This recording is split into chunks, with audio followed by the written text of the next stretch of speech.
আজ 24শে মে রবিবার, আবার আশ্রমে এলাম কাকুর প্রয়োজনীয় জিনিসগুলো দিতে, সাপ্তাহিক যেটা দিই। তো বিল্টু এসেছে, খুব আনন্দ হচ্ছে, আশ্রম নিয়ে আলোচনাটা হয়ে যাবে সেই সাথে। তো চলুন দেখতে থাকি।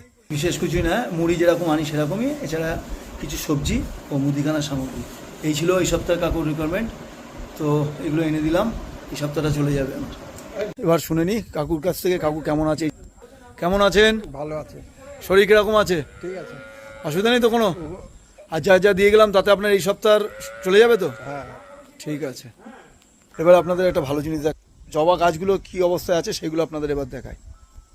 সব গাছগুলোতে ফুল এসে গেছে, একেবারে তরতাজা। এই দেখুন,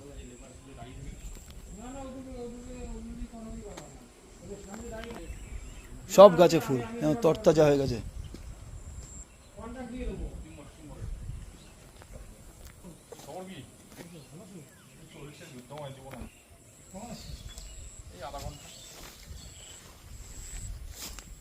ওই ছেলেটার সেদিন প্রীতম ডেকে কথা বললো না এর জন্য, তো মানে টিচার মানে মহা টিচার একেবারে 4000 টাকা সব গাছে সুন্দর, এই ফুলটা সুন্দর দেখতে।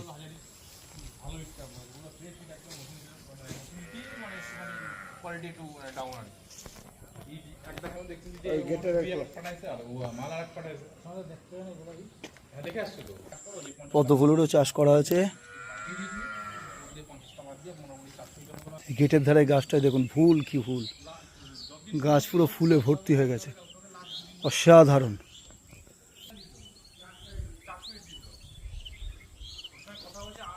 তো এই দেখালাম ফুলের গাছগুলো আপনাদের। আর একটা ভালো গাছ দেখাই আপনাদের, ইনডোর গাছ যেটা সবচেয়ে বেশি অক্সিজেন দেয়। জাস্ট দেখুন,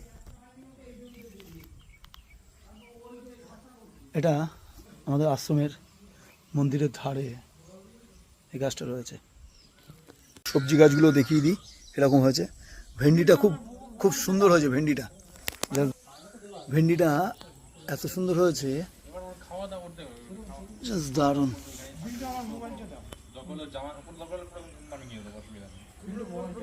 প্রচুর ভেন্ডি হয়েছে।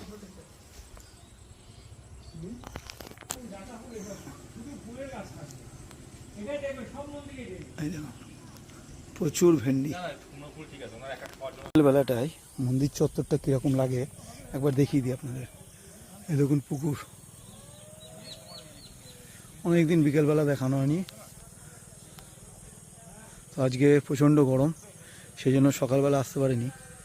মনোরম পরিবেশ, খুব সুন্দর লাগছে। তো আজকে আর দীর্ঘায়িত করব না, এই পর্যন্তই থাকুক। সবাই ভালো থাকবেন, সুস্থ থাকবেন, নিজের খেয়াল রাখবেন। ধন্যবাদ।